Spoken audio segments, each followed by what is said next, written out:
Quick video to explain really why we didn't do a podcast directly after the Spurs game.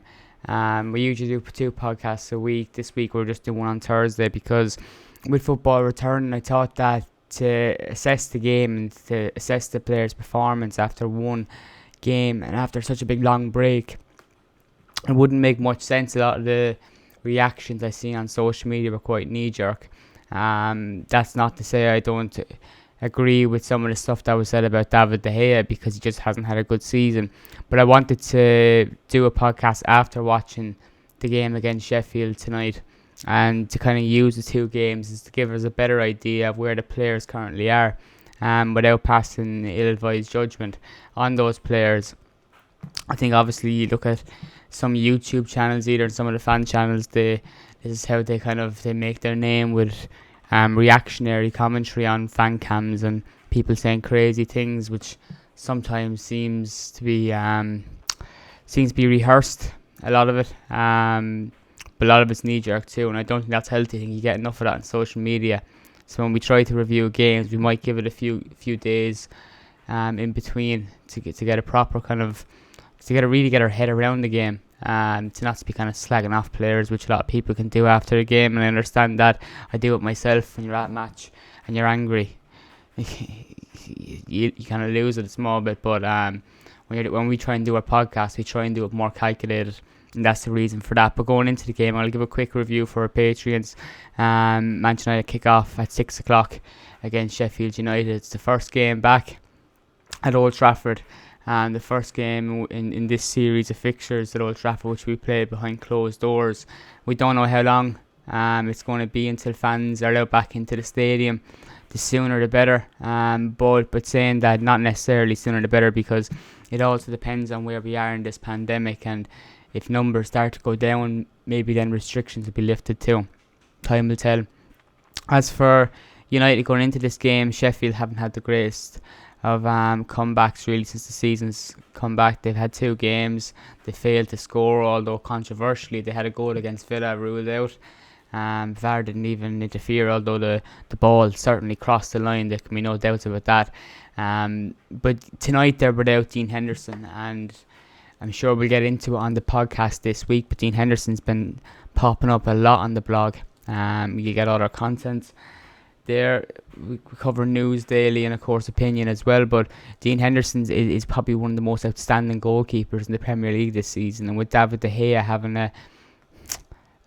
not a good season, I think it's fair to ask the question over Dean Henderson potentially coming in next season and taking his number one spot, because you can sit back and you can say, oh, David De Gea saved us for so many years, but loyalty in that respect might not get Manchester United the progression that they want. If David De Gea's head is in the wrong place, if he's not confident, I hope he can react soon, because United haven't got forever. They just don't. He's probably the best paid goalkeeper in the world. His form right now, it just doesn't do his high standards any justice. And the longer it continues, the more doubt I have over whether he should be number one. As things stand right now, he is our number one. I think he has until the end of the season to prove himself, and hopefully he does that. But Sheffield being without Dean Henderson's a big blow. Like I said, they haven't come back into this resumption of the Premier League too strongly.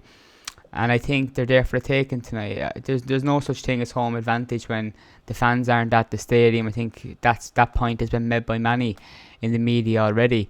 But I think what is very important is getting maybe an early goal.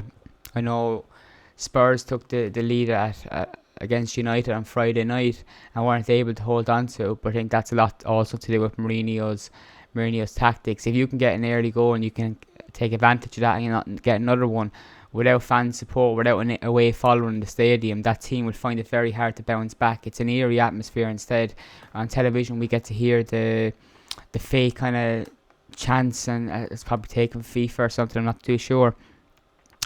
But it's different, of course, in the stadium, and it's more like a training match environment. So yeah, for tonight's game, I've done a piece on the blog basically going through all the predictions for this round of Premier League fixtures. And for this game, I've gone for a 2-0 win for Manchester United. I was wrong With my Spurs prediction, it was the same, and we ended up drawing that game. But there was some positive signs from that Spurs game, which again I'll touch on in greater depth in the podcast. But I thought coming to the closing stages of the match, when Spurs were looking a lot more leggy, United still had more engine or more fuel in the tank to push on. I think as the weeks go on, that might go in our favour, and I'm hoping to see the same of that this evening. Yeah, that's just a short video is all this is, just an update on why we didn't do a podcast on Monday, and a quick preview for the Sheffield United game. Of course, there's still lots of content on the blog after games, more than ever. I was flat out on Friday night.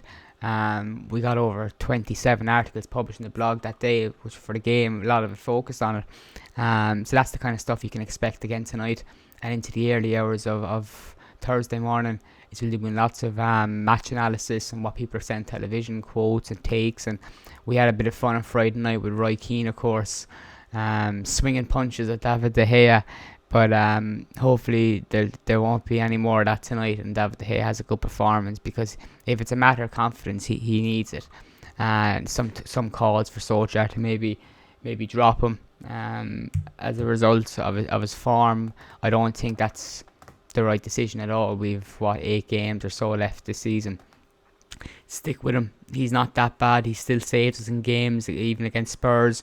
There was a great effort he saved against Son. He still saves his points, but the avoidable errors are a bit constant. Not constant, but they're happening a lot this season, and I don't think any United fan can say they've been impressed with De Gea this season. There was 3 years in which he was really keeping us in games and really, almost winning us points. I suppose it's got to the stage now. Maybe he was overworked in United's goal. I'm not too sure, but there's a decision to be made, and I actually quite wish. I know it's an advantage to United. Dean Henderson's not playing, but I would quite like to see the two of them in action up against one another. But that's against the rules. But anyway, just a short preview. I think I'm going to go for a 2-0 United win tonight. Manchester United 2-0. And I know I said last week against Spurs that I fancied Harry Maguire to score. I'm going to go with another shout this week, and it's Fred. I reckon Fred's going to get on the score sheet tonight. Come on, you Reds.